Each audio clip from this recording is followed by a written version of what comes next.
What is going on, everybody? Welcome back to the channel. Aftersound here, bringing you Splinterlands content every single day. We also stream right here in the channel every Tuesday, Thursday, and Sunday morning, so come by and say hello.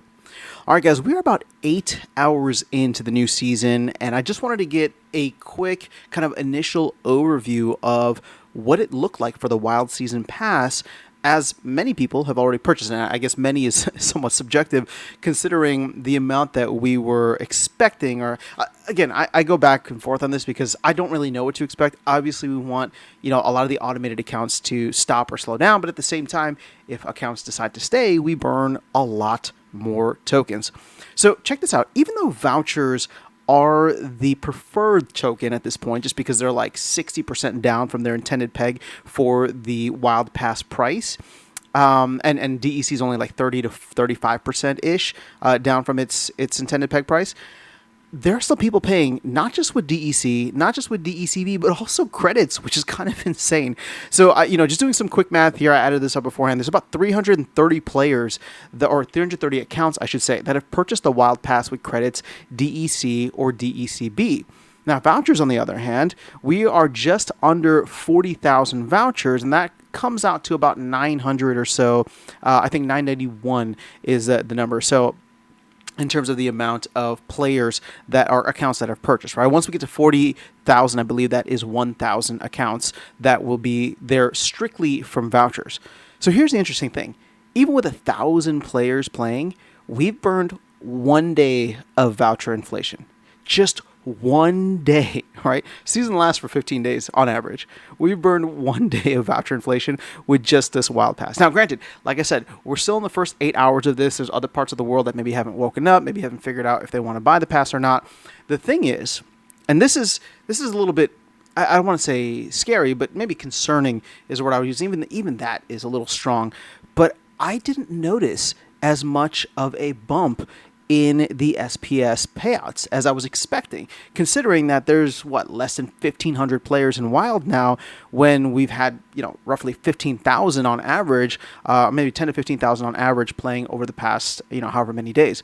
So that could just be because of the fact that maybe the SPS pool was getting drained and now we need some time for it to build up with the lower amount of players. Maybe that could be due to the fact that a lot of the players that have stuck around are the higher level players, meaning that they not only have higher level cards, but they have probably way more SPS than I do if they're OGs that have been in Wild. So all of a sudden, if I'm looking at that, right, I could be getting a significantly less percentage of the overall pool than they are, even though I'm earning more SPS, right? My SPS earnings are up maybe 25-ish%, right? I went from like 4 to 5 or 4.5 to 5.5 or something like that. So again, early days. It's very, very difficult to tell where we're going. But I'll say this, even though this is significantly smaller than what I was expecting and anticipating, I'm still excited to see where it goes, in the sense of, will people continue to, pay this season after season? Or was this more so just going to be a one-time try, see how it goes?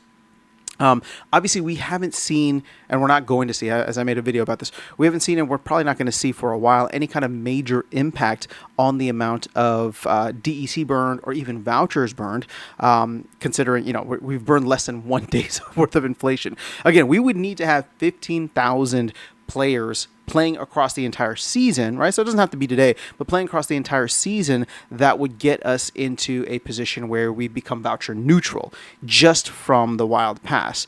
We are 1/15th out of the way there, right? So we would need to get significantly higher.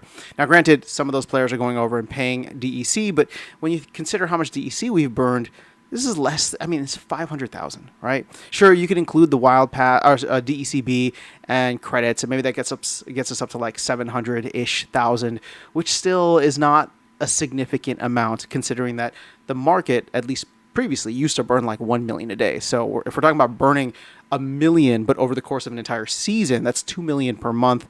That's not very much. So therefore, the impact is not being felt yet right now. Definitely not on DEC, maybe on vouchers, right? Because if this becomes something where you are going to get 1,000 accounts that do consistently play, or 1,000 plus accounts, I should say, well, all of a sudden now This is what I'm talking about, like ongoing voucher utility. If that ongoing voucher utility is going to be there, well, now the team only needs to figure out what to do with the 14 out of 15 days, right? That they of voucher inflation that they need to figure out. And granted, probably, we saw a lot of voucher usage when SPS was higher because people were just trying to make back and earn back the amount of, well, sorry, not even earn back. The economics behind using vouchers for extra energy was significant. But then with the addition of energy into chests, which I don't know. I don't know how I feel about that now, considering we were burning a lot more vouchers back then. But with the addition of energy into chess and with SPS going down, I don't know what the economics are like. But you know what? I'll probably save that for a separate video and maybe do the math on that and see where the top modern accounts as well as the top wild accounts now, considering that wild payouts should be higher, especially at the top. It may be something where even wild players start paying more in terms of vouchers for energy. Again, if they go for the chest, maybe they have some extra energy that they already have and need to burn through.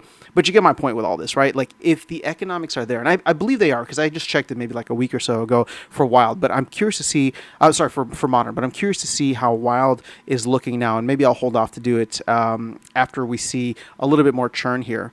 At the end of the day, this is still a positive update in my opinion.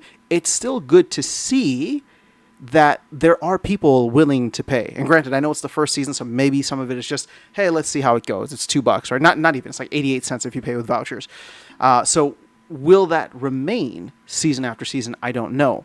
But at least at this point, right, this is kind of in line with what we were expecting for how many people are playing in the game. I think there's about 1,000 people in Modern, but now here you have maybe 1,200 or so that have already paid for Wild, and we're only 8 hours in. Right? I mean, if this goes into the, 2, 3, 4,000, that gets us into that 5,000 range of, players that are here and committed to the long term, not just trying to extract value or are here purely for ROI. And maybe some of those accounts will still be purely for ROI, but they are buying into the account rather than that. So let me know your thoughts in the comments below. That is all I have for you guys in this video. Otherwise, I'll catch you all in the next one and see you around the game. Take care.